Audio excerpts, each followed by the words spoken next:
अस्सलाम वालेकुम स्टूडेंट्स, आज हम आपका थर्ड ऐसे स्टार्ट करने वाले हैं whistling of birds which is written by D H. Lawrence. D H. Lawrence जो है बहुत मशहूर नावलिस्ट है और साथ में उसने एसेस भी कुछ लिखे हैं। दिस ऐसे टू लाइक द सेकंड ऐसे इज़ अ डिस्क्रिप्टिव ऐसे, ठीक है, यानी इसमें भी डिस्क्राइब किया गया है। और डिस्क्राइब क्या किया गया है, change of seasons from winter to spring, ठीक है।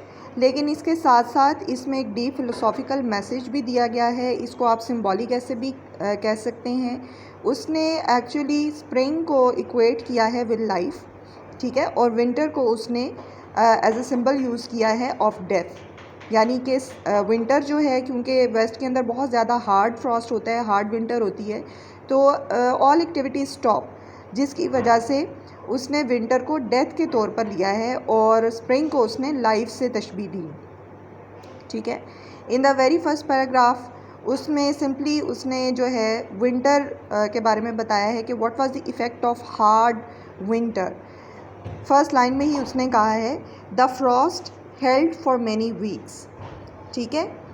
तो उसकी वजह से इसके बाद उसका इफ़ेक्ट क्या हुआ, ज़ाहिर है कि सारी नेचुरल वर्ल्ड जो है it was affected because of that Frost.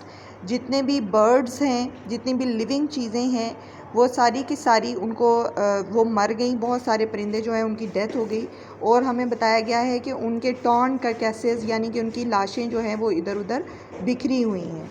तो फर्स्ट पैराग्राफ के अंदर सिंपली विंटर की डिस्क्रिप्शन बताई गई है। फिर सेकंड पैराग्राफ में वो कहता है the change started then quite suddenly one morning the change came, ठीक है।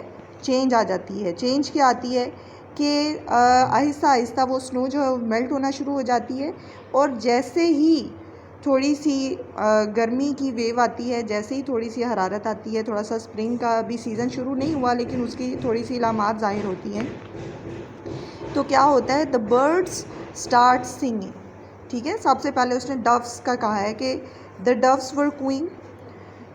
अगरचे उस वक्त उनकी बिल्कुल फुल ब्लडेड आवाज़ नहीं थी, थोड़ी सी मफल्ड किस्म की आवाज़ थी और वो जैसे थोड़ी सी रिलक्टेंट थी, थोड़ी सी डरी हुई थी, क्योंकि पीछे उन्होंने जो एक्सपीरियंस किया था वो बहुत ही सख्त एक्सपीरियंस था कि उन्होंने इतना हार्ड फ्रॉस्ट देखा था।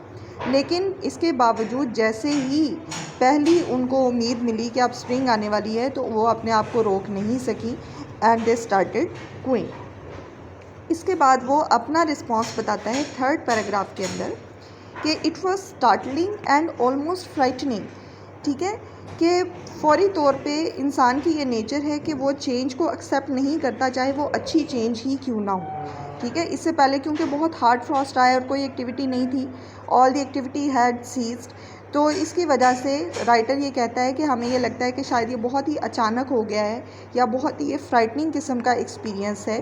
और इसके बाद वो इस बात पे गौर भी करता है कि how can the bird start queuing, हालांकि उनके साथियों की कैकेसिस जो हैं, उनकी जो लाशें हैं या डेड बॉडीज़ अभी तक ग्राउंड के ऊपर पड़ी हुई हैं, तो हाउ इज़ इट पॉसिबल कि वो जो है फ़ौरन से ही सिंगिंग स्टार्ट कर दें। लेकिन जैसे मैंने पहले आपको बताया कि ये जो है, जैसे मैंने आपको बताया कि ये एक सिंबॉलिक ऐसे है, तो इसमें लाइफ और डेथ के सर्कल को बयान किया गया है और इसमें हमें ये मैसेज दिया गया है कि even if there is death life never stops, it regurgitates, it resurges, दोबारा से ये सरफेस के ऊपर आ जाती है। तो ये लाइफ और डेथ का सर्कल जो है वो चलता रहता है। And the first to react, the first to give some response is the birds, ठीक है। सबसे पहले बर्ड्स जो हैं वो इसको फील करते हैं, ये नेचुरल वर्ल्ड जो है वो सबसे पहले इसको वेलकम करती है।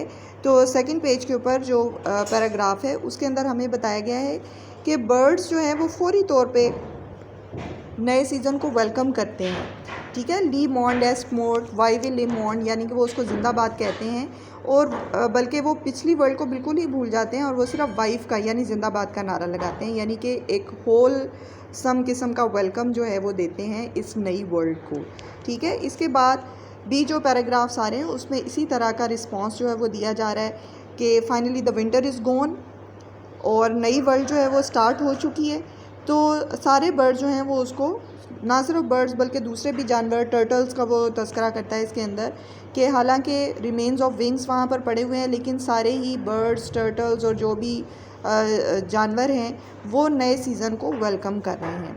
ठीक है, इसके बाद फिर से वो अपना रिस्पॉन्स जो है दरम्यान में उसका आता है कि where does it come from the song, यानी कि ये सॉन्ग इतनी अचानक से कैसे आ सकता है, इतना क्विकली वो कैसे इस चीज़ को मेकअप कर सकते हैं। तो ये भी जैसे मैंने आपको बताया कि ह्यूमन नेचर है कि जो बुरी यादें हैं, जो ईवल एक्सपीरियंसेस होते हैं या फिर सैड एक्सपीरियंसेस हैं, इंसान जल्दी से उनकी जान नहीं छोड़ता है, उनके ऊपर ड्वेल करता है, उनके बारे में सोचता है और अपनी लाइफ को मज़ीद मुश्किल बनाता है। लेकिन नेचुरल वर्ल्ड में ऐसा नहीं है कि बेशक उनको अपने साथियों की डेड बॉडीज़ नज़र आ रही होती हैं, लेकिन वो उसको जो है लिमेंट नहीं करते हैं, उसके ऊपर मौन नहीं करते, बल्कि वो नई लाइफ को जल्दी से वेलकम करना शुरू कर देते हैं। इसके बाद नेक्स्ट पेज पर राइटर ने ये बताया है कि अगर हम विंटर को अपने अंदर रखना चाहें भी तो हम रख नहीं सकते हैं। फर्स्ट लाइन में वो कहता है कि it is no use any more to look at the torn remnants of birds that lie expose, यानी कि अगर हम देखना चाहें इन सैड पिक्चर्स की तरफ तो भी हम देख नहीं पाएंगे बहुत ज़्यादा देर तक, क्योंकि हम माने या ना माने the spring has arrived, there is no denying the fact. अब हम इस चीज़ को झुटला नहीं सकते हैं कि स्प्रिंग इज़ ऑन अस और हमें उसको सेलिब्रेट करना ही पड़ेगा।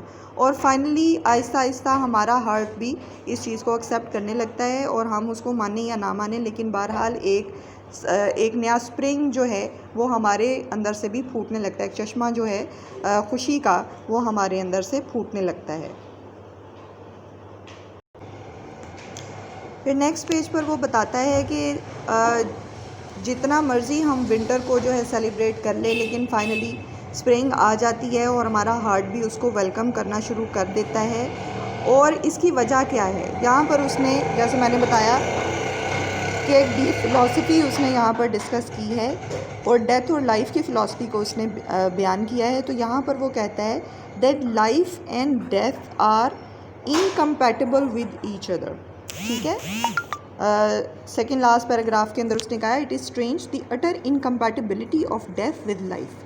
ठीक है, यानी जहाँ पर लाइफ होगी वहाँ पर डेथ नहीं होगी और जहाँ पर डेथ है वहाँ पर लाइफ नहीं हो सकती। तो ये कानून कुदरत है, इसको आप बदल नहीं सकते। जब लाइफ वापस आ गई है तो जो ज़िंदा है उसने ज़िंदा रहना ही है। वो जितना चाहे डेथ को गले लगाने की कोशिश करे या उसको सेलिब्रेट करने की कोशिश करे, लेकिन वो ऐसा नहीं कर सकता। उसको फाइनली लाइफ को वेलकम करना ही पड़ता है, उसको सेलिब्रेट करना ही पड़ता है। और ऑलरेडी ऐसा लोग फील करना शुरू कर देते हैं, हालांकि कोई ज़्यादा दूर का ये एक्सपीरियंस नहीं था, लेकिन उनको ऐसा फ़ील होना शुरू हो जाता है जैसे कोई बहुत ही फार ऑफ किस्म का ये एक्सपीरियंस था, कोई डार्कनेस थी जो चली गई और अचानक से लाइट आ गई है। तो वो बिल्कुल उनको अब जो गुज़रा हुआ मौसम है विंटर जो है वो उनको स्ट्रेंज लगना शुरू हो जाती है। इसके बाद नेक्स्ट पेज पर हमें ये बताया गया है, जैसे पहले डिस्कस हो रहा था कि ये कोई ऐसी चीज़ नहीं है जिसको आप रोक सकते हैं। ये जो circle of death and life है इसको आप रोक नहीं सकते और ना ही आप अपने दिल को रोक सकते हैं। जब वो ज़िंदा है तो फिर वो ज़िंदगी को सेलिब्रेट भी करेगा। तो बर्ड्स का जो रिस्पॉन्स है वो बिल्कुल नेचुरल है और वो कहता है कि ये बिल्कुल ऑटोमेटिक किस्म का रिस्पॉन्स है, यानी उसको कुछ इंस्टिंक्टिव रिस्पॉन्स है कि वो अपने आप को इससे रोक ही नहीं सकता। उसने कौन से वर्ड्स यूज़ किए हैं, वो कहता है it takes place in him, यानी ये हो जाता है उसके अंदर, ये जन्म ले लेती है चीज़ और वो ख़ुद ब खुद गाना शुरू कर देता है और ख़ुद ब खुद वो जो है स्प्रिंग को सेलिब्रेट करना शुरू कर देता है।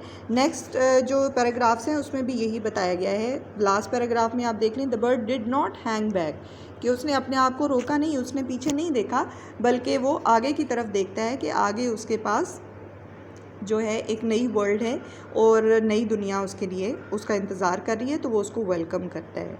ठीक है, तो फिर लास्ट में भी उसने यही बताया है कि ये जो डेथ से लाइफ की तरफ ट्रांजिशन है ये होनी ही होती है। हम जितना मर्ज़ी उसको करें, रोकें या उसको ना सेलिब्रेट करने की कोशिश करें, लेकिन Aahista Aahista it caches hold of us.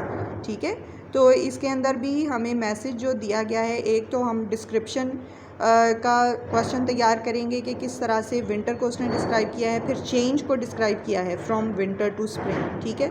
उसकी डिस्क्रिप्शन के ऊपर एक क्वेश्चन बनेगा। फिर वही फ़िलासफ़ी आ जाती है लाइफ एंड डेथ वाली, कि life and death are incompatible, वो लाइन भी बाज़ दफ़ा आ जाती है और उसके ऊपर क्वेश्चन आपको बनाना होता है। तो ये जो है ना, आपने ऐसे इस तरह से तैयार करना है।